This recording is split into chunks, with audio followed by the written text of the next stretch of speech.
Good morning, all my kids. I'm Auntie Cara, and this is Auntie Cara's Story Time. Today I'm going to be reading to you from The Curious Garden by Peter Brown. Peter Brown's one of my favorite authors. He does some marvelous things for children. But first I want to say a very special hello to my nieces Lily and Abby. I hope you guys are doing well. I hope you had a fun birthday this last little while. And I wanted to show you guys my monster slippers. They're really silly. They keep my feet very warm, a little bit too warm for springtime, but they are very, very fun, especially when you wear blue pajamas. I got these ones from Canada's Wonderland many years ago. I believe they're from the Leviathan ride. But yeah, here you go. Monster slippers. Because sometimes it's just fun to be a little wild.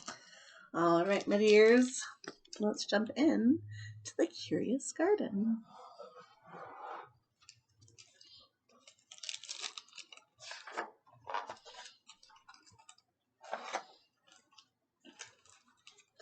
There was once a city without gardens, or trees, or greenery of any kind.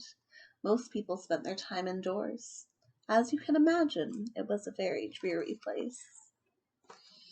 However, there was one boy who loved being outside. Even on drizzly days while everyone else stayed inside, you could always find Liam happily splashing through his neighborhood.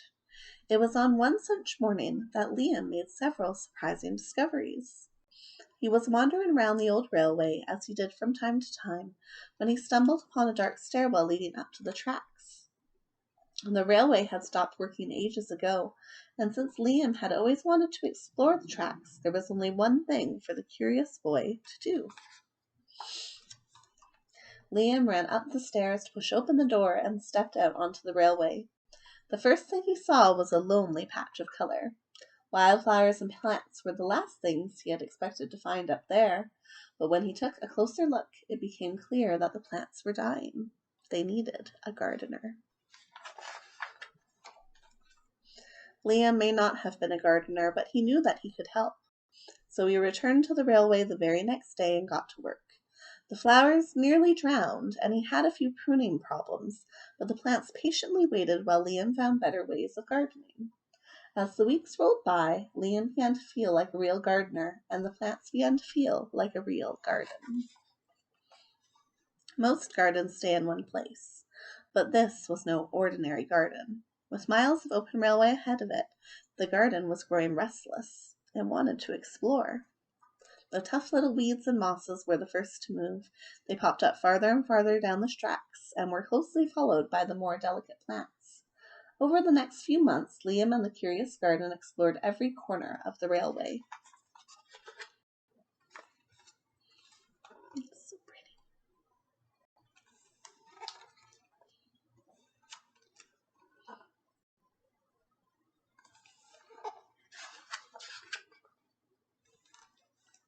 After spending his spring and summer and autumn with the garden, Liam's time on the railway was finally interrupted by winter.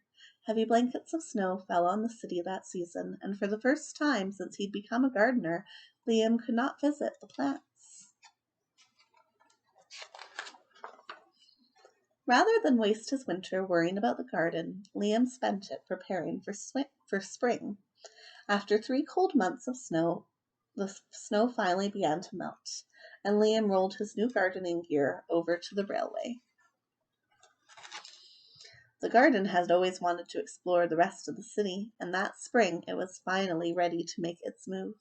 Once again, the tough little weeds and mosses set out first. They popped up farther and farther from the railway and were closely followed by the more delicate plants.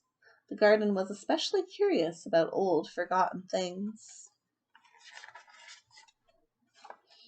A few plants popped up where they didn't belong.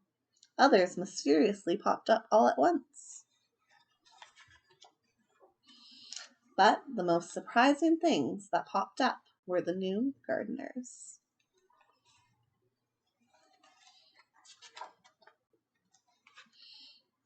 There's so many.